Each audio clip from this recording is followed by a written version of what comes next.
Bienvenue donc sur cette nouvelle année, agenda donc de 20 février 2025. Qu'est-ce qui va donc se passer avec Monsieur Biya qui a donc été frappé par l'un des analystes dans ce studio? Nous l'accueillons si vous le voulez. Qu'est-ce qui va donc se passer en Afrique?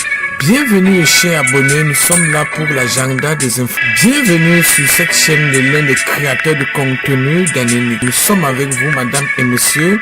Rebonsoir à tous et bienvenue pour cette édition. Madame et monsieur, nous commençons ce dimanche. Le premier ministre était donc allé représenter monsieur Biya du côté donc d'Addis Abeba, l'Éthiopie, pour que la 38e sommet de l'Union africaine. Vous le savez donc, vu son âge, monsieur Biya n'a donc pas pu se représenter, et ce qui a donc créé donc des soulèvements avec des analystes intervenants. Fabien, si vous le voulez, donc très bien là au studio, écoutons ce reportage. Bienvenue donc sur cette édition spéciale depuis notre centre de production ce 20 février 2025. Qu'est-ce qui se passe donc dans cette petite mi-journée? Vous le savez donc, hier était donc le 19, nous avons donc accueilli l'un des analystes. Ils sont donc deux, Fabien Kenyé et monsieur Augustin Kenfak. Il faut retenir que lors d'une concertation, vous le savez donc très bien, nous avons souligné donc des plans forts, et il a donc frappé fort sur l'ECAM et le conseil électoral et le RDPC. Qu'est-ce qui va donc se passer avec succès? Alors dans ce débat, il nous explique donc et sous ça donc dit ouvertement que la machine donc électorale a donc été piratée, et lorsque le système donc sera donc réparé, pourra donc publier les listes. Alors cela donc crée donc des discussions au point ils ont donc humilié et demandé immédiatement la retraite anticipée de monsieur Biya, ou il peut donc succéder à l'un de ses fils aînés, Gilbert Baoula. Qu'est-ce qui va donc se passer avec le RDPC? Je souligne d'abord ce qui s'est donc passé. Dans notre agenda, nous avons donc aussi eu donc cette information de l'une des vendeuses de coq du côté donc de Vogada. Qu'est-ce qui s'est donc passé? Parce que lorsqu'on se lève chaque jour, il y a donc de nouveaux dossiers. Écoutez d'abord, avant donc que je vous fais passer donc des analystes qui sont donc déjà au studio avec nous, Fabien Kenyé et Augustin Kenfak. Ils sont donc des très grands analystes, ils sont donc entretenus dans l'une des télévisions donc de la place ici donc au Cameroun. Bienvenue sur cette édition donc de l'Afrique, une édition spéciale. Qu'est-ce qui va donc aussi se passer avec l'une des vendeuses de coq? Il faudrait donc retenir que alors, j'étais donc sur les lieux, j'ai donc interrogé donc la population. On m'a fait donc comprendre que chaque fois que elle le préparait, elle urinait donc sur le coq, et après cela, elle filmait avec son téléphone. Vous savez donc très bien que l'un de ces célèbres marabouts l'avait toujours demandé que lorsqu'elle urine, il faut qu'elle filme et qu'elle pas lui montrer pour confirmer réellement qu'il a donc obéi à des lois. Vous le savez donc très bien que les sacrifices sont donc très extrêmes. Alors, elle faisait cela pour donc avoir la clientèle et une célébrité. Alors, mes amis, je continue donc cette propos sur notre édition spéciale. Depuis cette matinée de 20 février 2025, vous le savez que nous sommes uniquement pour faire vibrer, réagir sur tous les buzz qui trouvent sur cette plateforme de notre édition spéciale de Daniel Nikon. Qu'est-ce que cette femme nous a donc expliqué? Elle nous dit que l'un de ses marabouts lui a donc demandé de uriner et de filmer avec son téléphone. Mais vous savez donc que le diable est donc rusé, il est donc malin. Écoutez très bien. Alors, l'un des bandits célèbres a donc volé son téléphone. Et lorsqu'il vole donc son téléphone, il entre en possession donc des vidéos. Il commence à fouiller. Et il retrouve l'une des vidéos qui a donc suscité donc une colère. Et il a donc commencé à partager dans les groupes WhatsApp. Mes amis, et lorsqu'il a commencé à partager, ce qui avait donc de la visibilité dans des réseaux sociaux, comme TikTok, ont donc publié cette vidéo. Elle est devenue virale en moins de 24 heures. Mes amis, c'est tellement très scandaleux. Elle s'est d'abord confiée chez l'un de nos journalistes pour très bien s'expliquer. J'ai donc rencontré le commissaire divisionnaire du central de Yaoundé, donc au Cameroun. Elle nous a donc expliqué la reconstruction des faits de l'une des vendeuses de coke. Et vous le savez donc très bien que la population est donc très en colère avec Monsieur Biya de ne pas saisir cette affaire opportuniste. Mes amis, dans ce studio, si vous le voulez donc très bien, j'accueille d'abord l'interview, l'entretien des très grands analystes qui vont donc nous décrypter. Ils s'appellent donc Fabien Kenyé et Augustin Kenfak. Ils ont donc frappé fort cette fois-ci sur que Monsieur Biya par rapport sur la machine électorale et le conseil électoral EC-DPC. Écoutons d'abord les analystes et nous allons prendre l'interview si vous le voulez donc très bien. L'article 80, tout le monde sait ici que l'article 80 a été violé par Elekam. Chaque parti politique qui a saisi le conseil électoral a entre ses mains la réponse du conseil électoral. Je suis dans l'impossibilité de publier la liste parce que, c'est-à-dire qu'il reconnaît lui-même la violation du texte. Mais alors, qui va sanctionner? Qui va sanctionner cette fraude de l'article 80? Le Conseil constitutionnel, qui a plénitude de compétences, s'est dévoyé, a oublié. Mais il y a un mérite à tout cela, ces gens-là. Vous savez, quand les partis politiques antérieurement disaient le système judiciaire camerounais est acquis à la cause du parti politique au pouvoir. C'est lui qui aide le parti politique au pouvoir à frauder. Personne ne voyait l'élément matériel. Maintenant, ça crève les yeux. Les magistrats au sommet sont incapables de donner, de trancher une petite cause que le plus élémentaire qu'ils y voient. Tout le monde dit, si la justice fuit, qui va donc nous rendre cette justice? Une compétence, une fois de plus, la part de la Cour d'appel du centre. Pourtant, après le 21 janvier, lorsque le Conseil constitutionnel a décidé comme ça qu'on pouvait avoir une solution du côté de la Cour d'appel du centre, vous aviez, je suppose, espoir. Mais hier, on est retombé là. Comment comprendre ça? Comment vous, au niveau du MRC, vous percevez cette décision? Je dois vous avouer que nous sommes indignés mais pas résignés. Nous attendions d'une certaine manière à ce genre de décision parce que nous sommes aujourd'hui dans un état de non-droit total, dans un état où la justice a foutu le camp. Un état qui a à sa tête aujourd'hui un créateur en la personne de Dieu, du RDPC qui est le Saint-Esprit, n'est-ce pas, le Père et le Fils. Donc toutes les décisions, n'est-ce pas, devraient émaner de lui parce que, voyez-vous, le 21 janvier, comme vous l'avez dit, nous avions... Dans cette décision, vous voyez la main de l'exécutif à travers son chef? Puisque je vous le dis, nous n'avons pas de justice au Cameroun. Il y a une seule personne qui incarne tous les pouvoirs, que ce soit judiciaire, législatif, exécutif au Cameroun.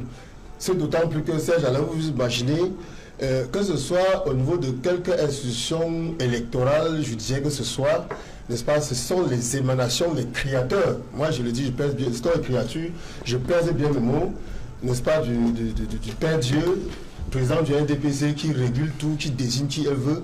Et il veut parce que, voyez-vous, vous avez le Conseil constitutionnel qui est l'arbitre suprême en ce qui concerne l'arbitrabilité du processus électoral, à qui la Constitution du Cameroun a dévolu, n'est-ce pas, le pouvoir suprême en ce qui concerne la régulation du processus électoral. Nous fondons donc sur l'article 48 de la Constitution et l'article 80 du Code électoral. Nous avions saisi le Conseil constitutionnel pensant que nous avions une vision juridique en ce qui concerne l'obligation par le directeur général de l'ECAM de publier la liste électorale nationale. Lorsque nous avons eu saisi cette institution judiciaire suprême, elle nous a indiqué, n'est-ce pas, que la seule personne à même de le faire, c'était plutôt la Cour suprême du siège de l'ECAM, qui se trouve être la Cour d'appel du centre.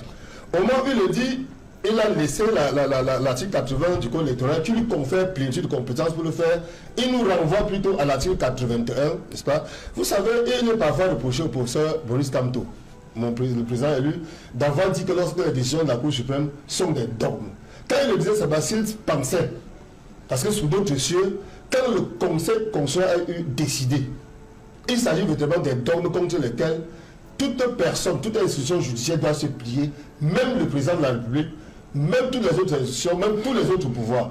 Malheureusement, force a été de constater, comme vous l'avez dit, qu'après que le Conseil constitutionnel nous ait indiqué qui est l'autorité judiciaire compétente en cette matière, nous sommes allés saisir effectivement, après l'échec que nous avons échoué devant le Conseil électoral, la Cour d'appel du centre, qui malheureusement nous répond encore qu'elle est compétente sur le plan matériel. On parle de compétence matérielle, c'est-à-dire s'agissant, n'est-ce pas, de l'objet qui lui est adressé qui tient à ce qu'on demande de lui imposer au directeur général ELECAM, M. Essoussé Eric, n'est-ce pas, de publier la liste électorale nationale. Je ne peux pas comprendre, Serge-Alain, sur quoi ce monsieur peut compter pour défier autant le peuple camerounais. Il faut se souvenir qu'on a un citoyen camerounais, un élément parmi 30 millions de personnes, à qui la loi impose, à l'échéance du 30 décembre 2001, à partir du 30 décembre de chaque année, de publier la liste électorale nationale, et qui décide de ne pas le faire. Le RDPC ne fait rien. Nous qui sommes légalistes, nous qui prenons, n'est-ce pas, dans le credo principal est l'alternance par les jeunes et par la paix, le parti le plus légaliste du Cameroun, nous avons choisi de passer par les institutions judiciaires, nous appuyons sur la loi. C'est ainsi que malheureusement nous étions un second échec. Et cela ne nous étonne pas, c'est d'autant plus que c'est depuis 2018 que nous faisons face, n'est-ce pas, au refus catégorique des institutions judiciaires, n'est-ce pas, d'adresser les problèmes du peuple camerounais par rapport à la législation tant nationale qu'internationale. Je m'en vais par exemple évoquer le cas de nos amis politiques qui sont aujourd'hui encore captifs, pour certains pour avoir condamné pour 7 ans d'emprisonnement ferme, d'autres pour 5 ans par les tribunaux militaires. Alors, et surtout que le Cameroun a régulièrement ratifié le pacte des nations sur les droits civiques et politiques, la Déclaration universelle des droits de l'homme, la Charte africaine des droits de l'homme et des peuples, n'est-ce pas, qui consacre, dans l'article 45 de la Constitution, les consacre comme norme suprême qui devrait, n'est-ce pas, être supérieur à la loi nationale qui consacre, qui donne compétence aux tribunaux militaires pour juger des civils que nous sommes. Lorsque nous avons clamé cela depuis 2018, les institutions judiciaires ou les personnes qui les représentent, parce qu'il faut distinguer les institutions des personnes qui les représentent, n'ont cessé de nous dire de violer allègrement tous les textes de loi, n'est-ce pas, votés à l'Assemblée nationale, n'est-ce pas, en continuant à nous condamner. Je vais terminer en vous suivant, pour vous dire, à l'instant où je vous parle, Serge-Alain, nous avons un compatriote en la personne de Tchoubaïrou, qui a été happé depuis le 26 décembre 2024. C'est-à-dire qui n'a pas pu, n'est-ce pas, 2024, 24 décembre, depuis le 26 décembre, autant pour moi, qui n'a pas pu fêter la fête de Nouvel An, happé par la direction générale d'assurance du territoire, en Gangéré, qu'il a gardé pendant 16 jours. Et là, remis entre les mains des éléments du secret d'État où il se retrouve jusqu'à ce jour. Vous vous imaginez, centaines d'avocats, moi j'ai été le rencontrer, entendu centaines d'avocats aient eu la possibilité de l'assister. À date, ce monsieur est sur la santé, les institutions judiciaires ou les personnes qui les tiennent captifs ne rendent compte à personne. La seconde chose, c'est que nous avons aussi l'un de nos amis, la personne de Saul Stéphane, dont j'ai assuré la défense devant les tribunaux militaires, qui a été tapé aussi au niveau de Douala par direction générale surveillance du territoire. Vous n'avez pas évoqué tous les cas. On a 3 ans. On a un sujet bien précis. Effectivement, nous sommes dans un de nombreuses cette décision ne nous surprend pas du tout. Voilà, merci. Maître Augustin Gueffan, vous me dites que c'est une bonne décision. Pourquoi? Serge Alain, souvenez-vous, j'ai été cohérent sur ce plateau. Oui. Pour vous dire que nos sages du Conseil constitutionnel ont posé ce qu'on appelle communément le déni de justice.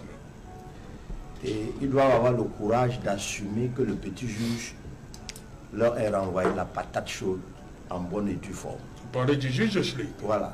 Ils vont l'appeler le petit juge. Mais c'est un petit juge qui a su leur restituer leur patate chaude. Voyez-vous, tout le monde peut prendre la latitude de dire que le Conseil constitutionnel a renvoyé le contentieux devant la Cour d'appel. Mais en lisant le dispositif de la décision du Conseil constitutionnel, le Conseil constitutionnel a refusé de dire ce que tout le monde est en train de dire. Parce que quand on prend la décision du Conseil constitutionnel, c'est par ces motifs que nous déclarons incompétents. Il n'y a nulle part un paragraphe qui dit que constatons que c'est la Cour d'appel qui doit être saisie. Parce que ce qui lie les parties dans une décision de justice, c'est le dispositif. On appelle cela le principe du dispositif. Le Conseil constitutionnel a constaté, au moment où il fallait dire, le Conseil constitutionnel a oublié. Je ne veux pas dire qu'elle a fraudé. Il a fraudé. Il a oublié de dire ce qu'il a vu. Et en oubliant de dire ce qu'il a vu, il savait qu'il ne pouvait pas le dire parce qu'il ne devait pas avoir la base légale pour le dire. Parce qu'il était l'unique capable, au regard de sa compétence, pour surveiller le processus électoral. Paresseusement, excusez-moi l'expression, tolérée, je n'ai pas trouvé plus joli que cela. Paresseusement, ils sont déclarés incompétents et chacun allait fouiller dans l'analyse de la décision pour dire qu'ils ont dit qu'en réalité, ce type de contentieux ressortit de la compétence de la Cour d'appel siégeant en urgence. Malheureusement, l'article 81, souvenez-vous, j'ai dû rappeler les dispositions en anglais de ce code pour dire l'article 81 du code électoral ne correspond pas au cas dont il s'agit. L'article 81 répond à un cas spécifique, celui qui sous-tend et motive la décision rendue par le petit juge Chilé. Nous l'appelions petit Jésus. Et je continue à croire que c'est un petit Jésus de la matière. Ce n'est pas quelqu'un qui attend une maison que l'État va lui offrir. Il est là, il se contente. Vous dites un petit Jésus, hein? Oui. Non, c'est lui qui nous a formés. C'est lui qui nous a formés. Oui. Et voici mon promotionnaire. Tout à fait. Son nom, c'est, nous le connaissons en termes de Il est passé par petit Jésus. Oui. Donc pour lui, quand il voit ce que la loi a dit, il applique. Alors, pourquoi il renvoie? Personne n'a besoin d'être intelligent ou bien trop lecteur. Lisez juste l'article 81 du Code électoral. Il n'y a rien pour que la Cour d'appel analyse ou apprécie la requête qui lui a été présentée. Rien. Oh, il y a un principe, un sacré principe d'amniki factum, d'adividaboyouf. Nous lui apportons les faits, à lui de nous restituer la loi. Quand il prend la loi, ça ne cadre pas avec les faits que nous lui avons apportés. Il dit, je suis incompétent. C'est normal. On est déjà allé devant le juge, l'article 16 de la loi portant sur l'organisation judiciaire, Order of Mandamus. Il a dit, c'est une procédure administrative. À l'heure actuelle, moi je suis convaincu, et je sais que si on me demande en tant qu'avocat de saisir la juridiction administrative, je vais dire que c'est juste pour amuser la galerie ou bien pour accompagner le système et mettre davantage le Conseil constitutionnel en difficulté et lui demander de trancher en ce moment-là une seule question, le conflit négatif qui s'élève. Parce que voilà un texte de loi qui a été violé, l'article 80. Tout le monde sait ici que l'article 80 a été violé par Elekam. chaque parti politique qui a saisi le conseil électoral a entre ses mains la réponse du conseil électoral. Je suis dans l'impossibilité de publier la liste parce que, c'est-à-dire qu'il reconnaît lui-même la violation du texte.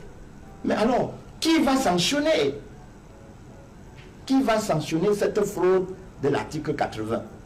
Le Conseil constitutionnel, qui a plénitude de compétences, s'est dévoyé, a oublié. Mais il y a un mérite à tout cela, ces gens-là. Vous savez, quand les partis politiques antérieurement disaient le système judiciaire camerounais est acquis à la cause du parti politique au pouvoir. C'est lui qui aide le parti politique au pouvoir à frauder. Personne ne voyait l'élément matériel. Maintenant, ça crève les yeux. Les magistrats au sommet sont incapables de donner, de trancher une petite cause que le plus élémentaire qu'ils y voient. Tout le monde dit, si la justice fuit, qui va donc nous rendre cette justice? Si on était en France pour parler de la décision du Conseil constitutionnel et comprendre le contenu, ou bien interroger, vous devriez être un avocat vieux d'au moins 10 ans. C'est la loi qui le dit là-bas. C'est-à-dire pour comprendre ce qui se passe devant le Conseil constitutionnel ou bien la Cour suprême. Il faut d'abord être avocat, ensuite être vieux d'au moins 10 ans. De 2, vous n'êtes pas avocat. 3, vous n'avez jamais fait du droit. 4, vous parlez de gymnastique. 5, vous dites c'est ma façon de penser. Démontrez-nous comment. Laisse-le me juger. Comprenons-nous donc. Démontrez-nous comment. L'article 48 de la Constitution dit que le Conseil constitutionnel est juge de la régulation. Lisez, pour qu'on soit sérieux. Lisez pour lui, s'il vous plaît. Donc pour tout le monde, même à la maison. Article 48. Oui. La Constitution, voilà la Constitution de la République du Cameroun. Article 48, alinéa 1. Le Conseil constitutionnel veille à la régularité de l'élection présidentielle, des élections parlementaires, des consultations référendaires. Il en proclame les résultats. Allez jusqu'à 50. Vous permettez? Monsieur, je n'aime pas le désordre. Non, qu'on a jusqu'à 50. Qu'est-ce que cela veut dire? C'est le maître suprême des élections. Il veille à la régularité. Et pour comprendre ce qu'on appelle par la régularité des élections, le professeur Joseph Ouna, dans son traité de droit cons, a expliqué ces notions. Il dit pourquoi, parce que c'est la question qu'il pose. Pourquoi on contrôle les élections? Une distraction ce soir. Il dit premièrement, pour assurer la garantie des opérations électorales. En 2, pour assurer la sincérité des élections. En 3, pour garantir l'équité. Vous n'avez même pas permis qu'on lise tout l'article 48, hein, parce qu'on aurait vidé, vous n'auriez plus besoin de dire quelque chose. Laissez que ces gens-là lisent tout l'article 48 pour que les gens nous comprennent à la maison. Alors, troisième chose, comme il ne veut pas que j'édifie... Non, on veut lire l'article 48 intégralement, c'est vous qui l'avez demandé. Eva Bama, j'ai la parole. Bien sûr. Nous sommes amis, mais il faut arrêter. Troisième chose, mon distingué Onanina dit que il paraît que l'instance première a été sautée. Non. Autant les individus que les personnes morales ont saisi le conseil électoral. Le conseil électoral n'est pas le président du conseil électoral. Le conseil électoral est composé de 12 membres, dirigé par un président, le docteur Eno Abraham. Le docteur Eno Abraham n'est pas le conseil électoral. Et c'est lui que Abdourahmane a saisi. C'est pas possible. Non, je vous Vous l'avez fait comment avec cette excitation? Ça fait pareil. C'est l'individu qui a été saisi, pas le conseil. Le conseil électoral siège normalement 4 fois par an. Oui. En période électorale, si nécessaire, tout le chaque 15, pas tout le temps. C'est écrit. Chaque... On a lu. C'est pas possible. Si vous permettez, les gens nous écoutent. Est-ce que moi je vais faire la facture, hein, je vais abandonner ton plateau. Je ne peux pas perdre mon temps pour venir ici expliquer. Et puis j'ai des comédiens. Voilà. Le conseil électoral, il siège chaque 15 jours lorsque nous sommes en période électorale. La première difficulté, mon ami Onanina, le conseil électoral a été saisi. Les 12 membres ne sont pas entrés en salle. Le président a répondu à tous ceux qui l'ont saisi. Écoutez ce qu'il a dit au MRC. Le 29 janvier 2025, le président du conseil électoral, président Elekam, au professeur Maurice Kamto, objet accusé de réception, votre lettre de dénonciation des irrégularités, manquements aux opérations de révision des listes électorales pour l'exercice 2024. Monsieur le Président, j'ai l'honneur d'accuser réception de votre lettre sous-mentionnée concernant les opérations de révision des listes électorales pour l'exercice 2024 et de prendre acte de vos observations. C'est lui qui prend acte, ce n'est pas le conseil électoral. Voici les solutions qu'il donne. Je vous confirme à ce sujet que le processus d'actualisation et de sécurisation du site internet officiel d'Elections Cameroun, récemment piraté et endommagé, est sur le point d'aboutir. Il permettra, comme le souhaite l'ensemble des acteurs, une consultation plus aisée en ligne des données sécurisées relatives à chaque électeur. Suivez bien le prochain paragraphe. D'autres remarques dignes d'intérêt relevant de nos attributions feront l'objet des délibérations du Conseil électoral. Nous pourrons, le moment venu, faire un point sur les différentes problématiques abordées. Ce qui veut dire qu'il s'est substitué au Conseil électoral. Il a rejeté la requête qui était adressée au Conseil électoral en disant « Voici la difficulté que je ne peux pas surmonter. Le site a été piraté ou bien endommagé. Il est en cours de reconstitution. Le jour où j'aurai achevé les opérations de réparation, la liste sera à la portée de tous. » C'est à lui qu'on a écrit, maître. Deuxième chose, il dit d'autres préoccupations que je pense que ça échappe à ma compétence. Moi-même, je vais déférer cela au Conseil électoral. Donc, les mains croisées, comme résignés face à la gravité du chemin de croix culinaire infligé aux clients consommateurs potentiels d'un plat de coq souillé à l'urine et commercialisé en Vogada dans le 5e arrondissement de Yaoundé. Dans les filets de la police, la mise en cause et son compagnon fortement soupçonnés pour coaction de tentatives d'assassinat et pratiques de sorcellerie se savent cuisinés par les fins limiers de la police. Elle donne ce qui est considéré par les enquêteurs comme une fausse piste. Dans les faits, elle veut nous faire croire qu'elle n'avait de ce que son mari ne rationnait plus à la maison. Elle a donc uriné dans cette marmite-là pour lui prouver sa colère.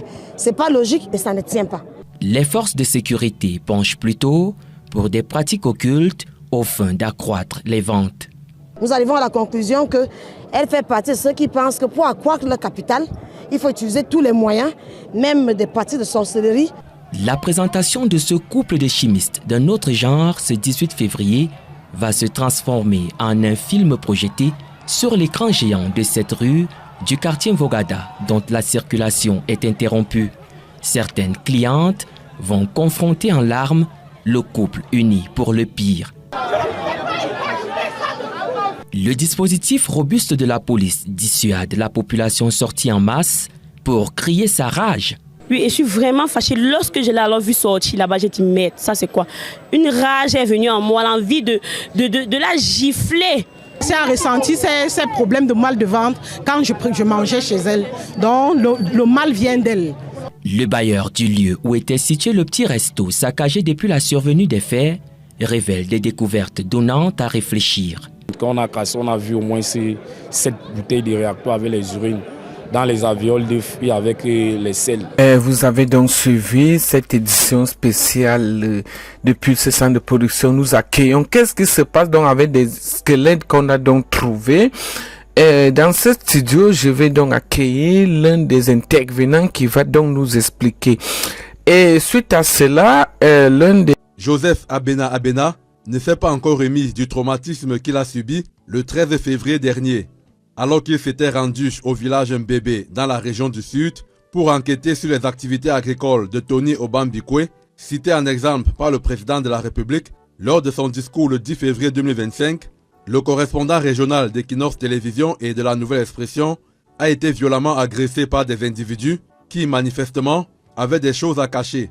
Ce fameux soir du 13 février, Joseph Abena et son caméraman régulièrement mis en mission arrivent au centre d'incubation présenté comme celui appartenant à Tony Obam. Le centre paraissait presque abandonné et nous cherchions à rencontrer un responsable. Nous regardions les bureaux qui étaient complètement vides. C'est en ce moment-là que survint une dame qui se met à vociférer. Qui vous a envoyé ici? Vous êtes venu faire quoi? Malgré leur volonté de décliner l'objet de leur présence et requérir les autorisations des personnes compétentes, Joseph Abena et Augustin Dongo sont au contraire violentés, humiliés. C'était la violence. Ils ont attrapé le matériel que mon caméraman avait, ils ont arraché nos téléphones, ils nous ont fait asseoir par terre. C'était un traumatisme terrible. Et c'est comme ça que les gens vocifèrent, qu'ils veulent vous tuer, vont vous ôter la vie. Ma vie ne tenait qu'à un fil.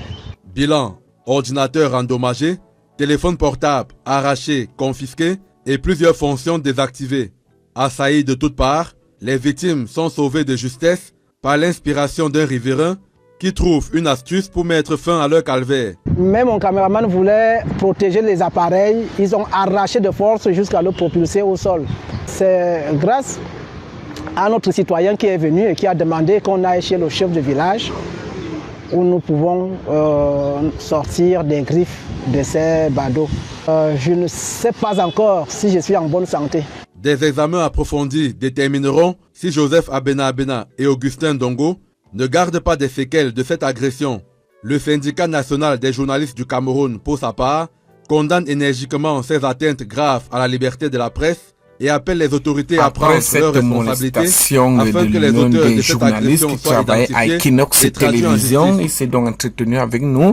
Nous faisons donc entrer rapidement l'un des intervenants qui a donc vécu cette scène horrible des squelettes qu'on a donc retrouvé. Il y a donc eu un suivant qui va donc nous expliquer réellement qu'est-ce qui va donc se dérouler en ce moment-ci. Si vous le voulez donc très bien, il est déjà avec nous au studio, nous l'écoutons depuis ce matin-ci. Engagé avec le sujet. Alors, comme vous le constatez, inscrit au titre du live, c'est effectivement ce sujet révélé tard dans la nuit qui porte sur la découverte des squelettes et des cadavres dans la localité de Sikoum Paédé en nom de Djibombari. Alors ce site, bien évidemment, comme je l'ai dit, ce site appartient au colonel Mbankwi. Je ne dis pas appartient, mais je dis c'est la propriété du colonel Mbankwi. Le lieu où les corps ont été découverts et ces squelettes, c'est un endroit qui appartient au colonel Mbankwi et où il est en train de construire une station-service. D'ailleurs, pour ceux qui le savent peut-être, Monsieur Mbankwi, effectivement, à Yaoundé, est dépositaire des stations-service. Pour ce colonel, il faut se poser des questions. D'où lui provient autant d'argent, ou qu'il soit aujourd'hui milliardaire et qu'il prospère dans le pétrole. Donc, ce n'est pas un secret de polichinelle pour ceux qui ont un regard averti, donc je le précise ici. Alors, pourquoi je reviens sur cela? Pourquoi j'insiste dessus? Pourquoi je dis que c'est urgent? Avant de répondre à cette question, je pense que je veux interpeller ici les leaders de la société civile. Je veux interpeller tous les blogueurs, les journalistes, vraiment de se pencher sur ce sujet. Chacun allant de sa manière, de sa méthode pour essayer de mener les enquêtes parce que j'estime qu'il y a quelque chose de louche qu'on veut nous cacher. Ça aurait été plus peut-être facile si je n'avais pas constaté cette manipulation que les uns et les autres essayent de vouloir vendre à l'opinion publique. Cette manipulation a commencé par Boris Berton. Je cite les noms ici. Et je veux commencer ici à lui dire, s'il continue dans cette lancée, Boris, on se connaît, on s'est côtoyé. Je serai obligé à un moment donné, parce que j'étais qualifié dans l'affaire Martinez Zogo d'être l'un des complices de son assassinat. Mais je me rends compte qu'avec tes amis Mbankwi et autres, et cette bande avec les Mbapou et autres, on vous connaît à Yaoundé, tu continues je voudrais dire, à être complice de ces bourreaux des populations. Alors je le dis, si tu continues dans cette lancée, je serai obligé d'exposer ta famille. Je suis pas en train de blaguer. Je dis, si tu continues, ça c'est un dernier ultimatum que je te donne. Alors, les Camerounais en ont assez souffert de ce système que tu joues avec la vie des gens ainsi. Vous avez pu le constater. Boris Berton a couru hier pour venir déjouer les pistes sur cette réalité en ayant l'impression que la découverte a été faite dans un site. Je crois qu'il a parlé du PAG machin. Il a évité de dire à l'opinion que c'est le site de son ami Mbankwi. C'est effectivement la propriété de son ami Mbankwi. Il n'y a pas que lui. Vous allez parcourir, aller sur les réseaux, sur Facebook et autres. Vous allez voir qu'il y a beaucoup de manipulations. Les gens veulent donner l'impression que le site, tantôt d'autres pas d'Isakam, ils ne s'entendent pas. Et constatez que, a priori, on vous dit que les gens viendraient de Yaoundé, certains de Douala, certains sont montés, ils ont des accents étrangers. Alors, posez-vous des questions. Pourquoi, a priori, on veut orienter des pistes? Pourquoi on veut déjouer l'opinion? On veut absolument faire gober à l'opinion publique une piste. Alors, comment peut-on enlever les gens à Yaoundé qui se retrouvent à aider? Ou bien, il n'y a pas de bourse à Yaoundé? Ou bien, comment ça se fait que ce soit dans le site du colonel Mbankwi? Pourquoi tous ces blogueurs qui ont traité ce sujet à l'unanimité ne disent pas que c'est le site du colonel Mbankwi? Alors, il y a une autorité dans cette ville avec qui j'ai échangé. Je ne voudrais pas le citer ici. Alors, mais s'il continue, j'espère qu'il écoute. Je serai obligé de le citer, qui sait de jeu au jeu auquel il veut jouer, parce que sinon, je vais le caricaturer, je vais le classer comme complice de cette histoire. Alors, tous ces blogueurs qui viennent vous donner l'impression, ils évitent de situer le lieu, la propriété à qui appartient le lieu de la découverte de ces squelettes et des corps, sont des complices. Il y a eu des discours préparés pour venir manipuler l'opinion. J'ai eu cette information très tard non pas tard, en soirée, hier. Mais j'ai reçu des visites. Je n'ai pas eu le temps de me concentrer sur ce sujet et j'essaie de discuter avec d'autres personnes pour recueillir un certain nombre d'informations. Et il m'a été prévenu qu'il y a des manœuvres en cours pour dissimuler des vérités, pour déjouer l'enquête dans cette histoire. Subitement, quelques temps après, j'avais même pris sur moi de traiter de manière plus succincte le sujet le matin. Je vois Boris faire cette publication qu'il a faite pour manipuler l'opinion. Ensuite, Charles Lyon, qui est le complice de Boris Berton dans les histoires d'Anak, avec les Mbapou. Il y a également un monsieur qu'on appelle aussi qui là, je ne sais pas comment il s'appelle, un certain le père, ou c'est le père, qui sont des complices. Allez voir, c'est le même discours, c'est le même élément de langage. Mbapou, tu as tenu des réunions à Yaoundé, tu as essayé de menacer, etc. Alors je dis, ici, ce que vous devez savoir, c'est que des informations qui nous reviennent font état de ce que le colonel Mbankwi est impliqué dans une histoire de trafic de drogue au Cameroun. Il a eu par le passé des problèmes avec, je crois que jusqu'aujourd'hui, l'actuel gouverneur du littoral, je crois qu'il était au centre, je crois que ça veut dire que Samuel Ivoire, dis-moi si je ne me trompe pas, parce que en ce temps, ce gouverneur avait fait des rapports sur le colonel Mbankwi qui fait entrer de la drogue au Cameroun en passant en provenance du Nigeria, notamment dans les zones anglophones et autres. Le colonel Mbankwi, ce rapport existe et tu le sais. Alors, aujourd'hui, vous constatez que les gens dont on veut nous faire passer comme étant des victimes, on veut nous dire qu'ils seraient des Nigérians. Vous comprenez un peu des ramifications. Aujourd'hui, on nous dit qu'ils seraient des mototaximens. Pourquoi la cible, c'est essentiellement les mototaximens?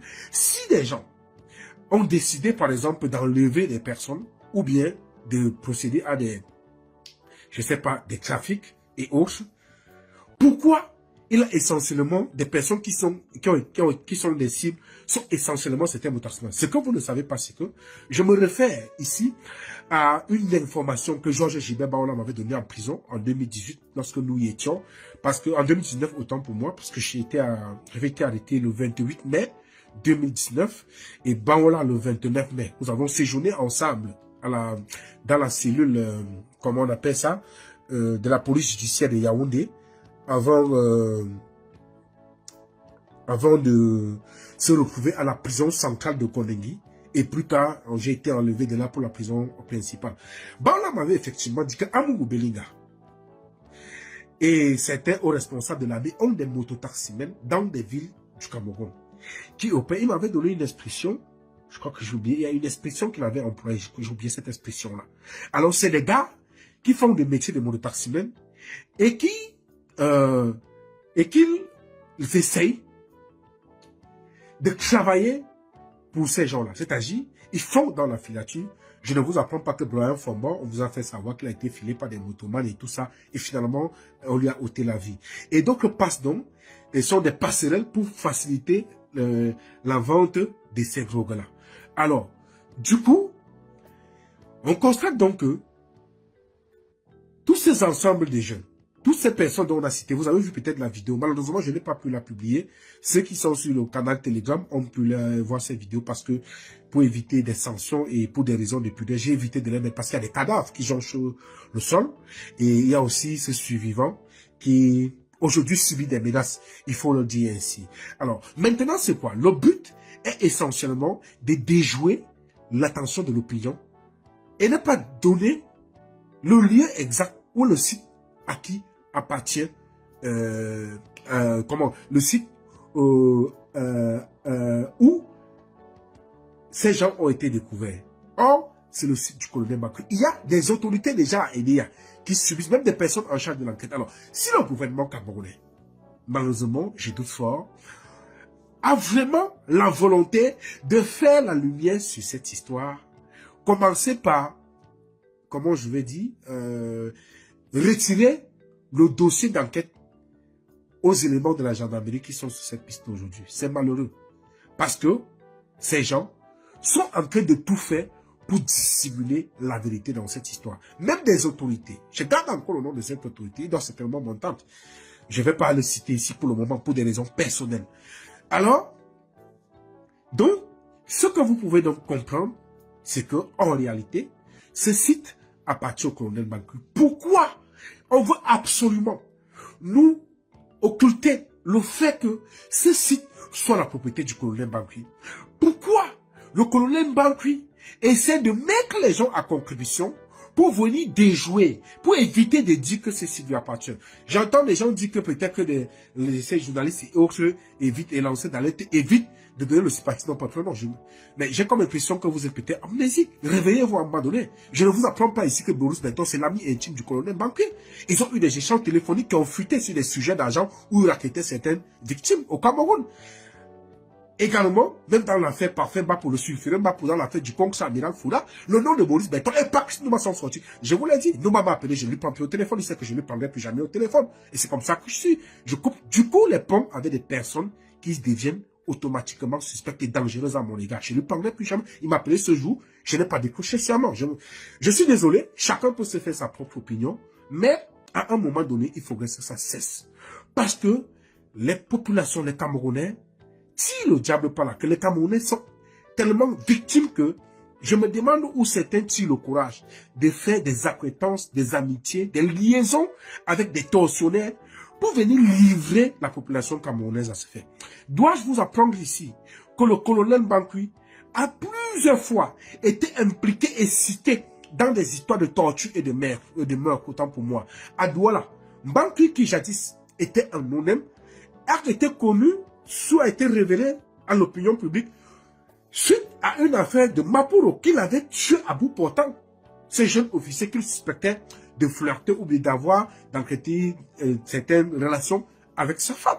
C'est depuis ce fait, allez faire des recherches. Vous connaîtrez qui est ce criminel. Peut-être certains l'appellent criminel. Vous croyez que les mots sont choisis au hasard. S'il y avait d'autres mots qui sont au-dessus de ces qualifications-là, c'est qu'on aurait caricaturé. Parce que criminel même ne suffit pas pour qualifier ces derniers.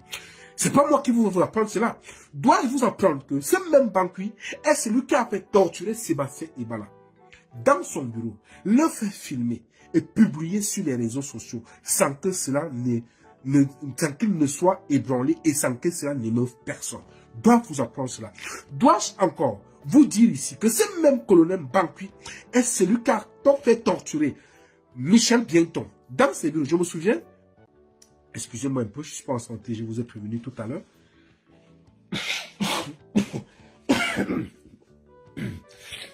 Ce jour, lorsque Michel Bientom allait dans le bureau de Mbankwi, il m'a appelé pour me dire que le colonel Mbankwi l'invite dans son bureau et il ne sait pas ce qu'il est arrivé, il a subi des tortures.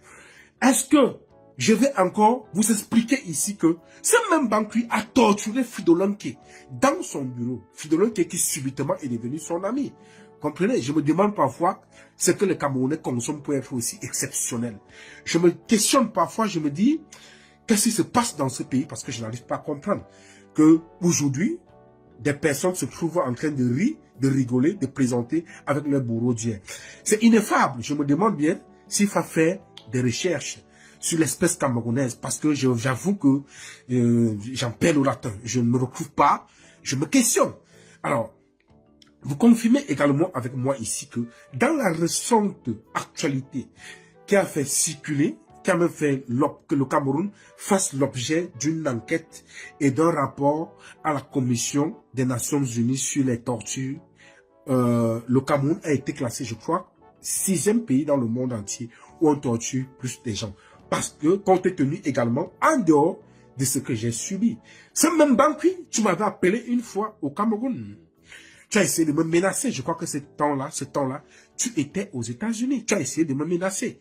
Et tu sais la réponse que je t'avais servi. Alors, monsieur Mbankwi, je vais vous te dire, peut-être que tu peux prospérer dans des pays comme le Cameroun. Mais sache que ça va cesser. Ça va cesser. Dès aujourd'hui, rassure-toi, tu essayes de menacer les gens, tu essaies de faire tout ce que tu peux faire, mais sache que ça doit cesser. Cette pratique dont tu as l'onction, le régime bien t'a donné et que tu n'as jamais été inquiété, ça doit cesser. Parce qu'au niveau international, on connaît ta famille. Ta fille est aux États-Unis. Nous allons désormais, et à l'issue de ce direct, je vais prendre sur moi de saisir les organismes internationaux, notamment Amnesty International. Dès vendredi, je vais le faire personnellement. Amnesty International Deutschland. Le gouvernement camerounais, s'il décide de ne pas mener l'enquête sur cette énième découverte, alors on conclura tout simplement que le gouvernement camerounais est complice et qu'il serait les commanditaires du colonel Mbankwi. Je ne vous apprends pas que dans le cadre de la torture de Longué Longué, le colonel, je crois que c'est le lieutenant Seki Tabala, qui a passé Longué Longué à tabac à cause de ses opinions. Le même Longué Longué, bien que s'étant illustré avec cet tortionnaire, c'est comme je vous le disais tantôt que c'est curieux de comprendre ce que les Camerounais font, a cité le même colonel Mbankwi, chez qui le passeport de Longué Longué se trouvait. Le passeport de Longué Longué était entre les mains de Mbankwi. Et c'est par rapport à ça que Momo voulait faire diligence pour aller récupérer le passeport chez le colonel Mbankwi. Comment vous expliquer que Longué Longué est enlevé à Douala? Parce que c'est un enlèvement. Interrogez-vous. Mbankwi est le patron de ce qu'on appelle la sécurité militaire. La sécurité militaire renvoie à ce que Mbankwi a pour rôle de veiller sur le comportement des éléments militaires. D'où vient-il qu'à chaque fois, il soit en train de torturer, de pourchasser, d'intimider les civils. Pareil pour ces gens qui ont été arrêtés, qui avaient été arrêtés, notamment les hommes qui travaillaient, les domestiques et les cuisiniers de Samuel Gondo Ayolo, qui avait été torturé dans le domicile à Yaoundé. C'était les mêmes éléments du colonel Mbankwi qui avaient fait ce travail. C'est parce que ces jeunes n'avaient pas juste le courage de s'exprimer. Ils enlèvent les gens, ils les amènent dans des domiciles, ils les amènent dans les sites, ils les torturent et après, on se retrouve à ce niveau-là. Alors, je vais dire ici, vous tous, vous avez pu constater que malgré les faits probants, les vidéos qui ont circulé, le tapage médiatique qui a été fait, ni le colonel Mbankwi, ni Tabala n'a été inquiété dans le cadre de l'affaire de Longué Longué. Vous comprenez tout simplement que le colonel Mbankwi jouit alors d'une protection en haut lieu. La conclusion, c'est que dans un gouvernement pareil, une personne qui agit délibérément, qui pose des actes, parce que là je qualifie ça d'un crime contre l'humanité, qui pose des actes de cette nature, et ces crimes sont sanctionnés même au niveau international. Alors, nous allons archiver, et je prie à cette occasion toutes les personnes qui auraient des informations, qui peuvent nous aider à davantage grossir ce dossier, de nous contacter inbox, les numéros sont publics, et de nous les fournir. Banqui, tu seras interdit de mettre tes pieds, que ce soit en Europe ou aux États-Unis, où ta famille s'y trouve. Dès que tu le feras, je te le jure personnellement, j'en ferai une affaire personnelle, tu seras interpellé. Alors, ça doit cesser dès aujourd'hui. Les Camerounais ne doivent plus vivre comme si on était, je ne sais pas, dans une Gestapo, comme si on était, je ne sais pas dire, où au quotidiennement, les gens sont enlevés, ils sont torturés, tout ceci. Alors, et que cette population meurt plus, torturée, intimidée tous les jours, qui tire au diable, qui réfléchissent nuit et jour, à savoir de quoi mettre sous la dent, n'ont aucune sécurité pour passer le temps à les torturer. Ça doit cesser. Ça doit cesser dès aujourd'hui. Donc, vous concluez avec moi ici que si, jusqu'aujourd'hui, rien n'a été fait, c'est là qu'on nous convergeons tous dans la même idée selon laquelle le colonel Banqui est protégé par le Sérail. Ça veut dire c'est commanditaire. C'est le gouvernement camerounais et par conséquent, c'est monsieur bien. Alors, si le gouvernement camerounais veut se dédouaner de cette histoire, qu'il interpelle simplement le colonel et toute cette clique et que chacun réponde de ses actes. Alors, comme je l'ai dit, et comme je le précise encore, faites très attention à toutes ces personnes qui viennent sur les réseaux sociaux, vous vendre le vent et vous donner l'impression. Regardez, je vous ai pris un exemple simple. Allez demander à Boris pourquoi il s'est précipité hier. Remarquez l'intervalle de publication. Il a fait une publication, il a disparu.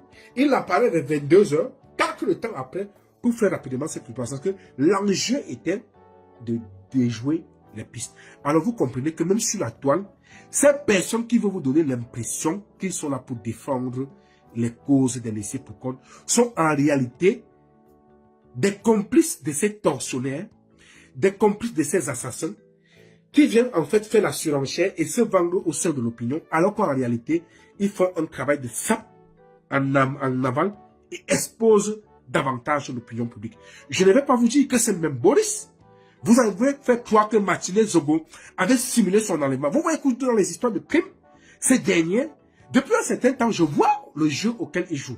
Mais je suis resté tranquille. Mais cette fois-ci, il est encore allé très loin. Je dis, la fois qu'il va encore, il sait que je le connais. Je n'en ai pas plus. S'il continue encore à jouer avec la vie des Camerounais ainsi, je serai obligé de l'exposer jusqu'à un certain niveau. Parce que désormais, je crois qu'il faut faire avec l'équilibre de la terreur. Parce que ça urge de protéger les Camerounais en ce moment. Et vous ne devez pas passer votre temps à servir, donner l'impression que vous servez les bonnes causes, alors qu'en réalité, vous êtes des complices des indices de ces gens-là. Alors, je dis encore que ça doit cesser. Donc, je vais conclure en disant tout simplement que le colonel Banqui doit simplement être interpellé parce que je le maintiens, je réitère, j'insiste, je persiste, je signe que ces personnes, ces cadavres et ces squelettes ont été découverts dans le site du colonel Banqui où il est en train de construire sa station-service à Edea. Banqui, dans un pays normal, devait être interpellé. Il doit expliquer aux Camerounais comment il a fait pour être aujourd'hui multimilliardaire en tant que militaire. Il doit expliquer cela aux Camerounais. Il est propriétaire des stations-service, même à Yaoundé. Il en a une en Col-Bisson, où il a construit tout un château. Ceux qui sont au quartier Col-Bisson connaissent le type de maison qu'il a construit là-bas. Et je voulais ajouter, en vous disant, cerise sur le gâteau, l'épouse de Banqui est celle qui est chargée des munitions et des armes au ministère de l'administration territoriale. C'est elle qui décide de à qui on pourra octroyer des munitions et des armes au Cameroun. Parce que vous savez que les autorisations, notamment en ce qui concerne le port d'armes au Cameroun, proviennent du ministère de l'administration territoriale, qui est l'équivalent du ministère de l'Intérieur. C'est son épouse qui travaille là-bas, qui est en charge de ce département, l'épouse du colonel Banqui. Alors, vous devez comprendre les micmacs. Avant, c'était le colonel, comment on appelle, le commissaire Eko, qui était à la DGRE, son épouse, l'une de ses épouses, parce qu'il en a plusieurs, était commissaire du gouvernement au tribunal militaire. L'une colonel, l'autre commissaire des finances, etc. Vous voyez comment ces gens ont encerclé le pays et font deviennent ainsi des bourreaux des populations d'une manière ou d'une autre. Alors, ceci dit, le colonel Banqui doit être interpellé.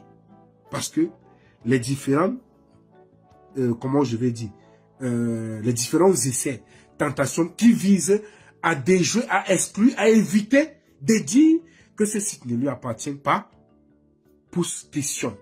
Le fait de vouloir donc faire comprendre aux Camerounais absolument que orienter, le fait de vouloir orienter l'enquête en voulant nous donner l'impression que ces gens sont des quelqu'un, oui, je crois qu'ils ont dit, ils ont des actions, machin, cet homme a été enlevé à Douala, cet homme enlevé à Yaoundé, donc on enlève des gens, ils viennent se retrouver à aider, et subitement, dans le site du colonel Banqui, et pas un, pas deux, pas trois, pas quatre, pas cinq. Des squelettes en dehors des cadres qu'on avait découverts. C'était en état de putréfaction. Et ceux qui sont dans la plateforme Telegram ont vu des images que j'ai publiées. Alors, donc vous convenez avec moi, et j'ai encore dit, j'insiste encore dessus, que le colonel Banqui, d'après des rapports qui étaient à Chinabé, est impliqué dans des affaires de trafic de drogue au Cameroun, qui entrent par le Nigeria, à travers ces pays. Et des rapports, il est aujourd'hui en porte-à-faux avec l'ancien gouverneur du Sud-Est, à cause de ces histoires-là. Allez savoir pourquoi aujourd'hui il y a autant de disparitions. C'est sur ce point que je vais achever mon live. Et une fois de plus, je m'excuse d'avoir juste improvisé cela ici parce que je n'avais pas, j'ai pas eu le temps de pouvoir le consigner sous écrit. Je vous remercie pour votre émission. Nous vous reviendrons dans nos prochaines éditions si vous le voulez donc très bien. N'oubliez donc pas de vous abonner, de liker, de partager sur cette chaîne politique de l'un des créateurs de contenu de Daniel Nicon. Vous avez donc vu la vidéo qui circule depuis un certain nombre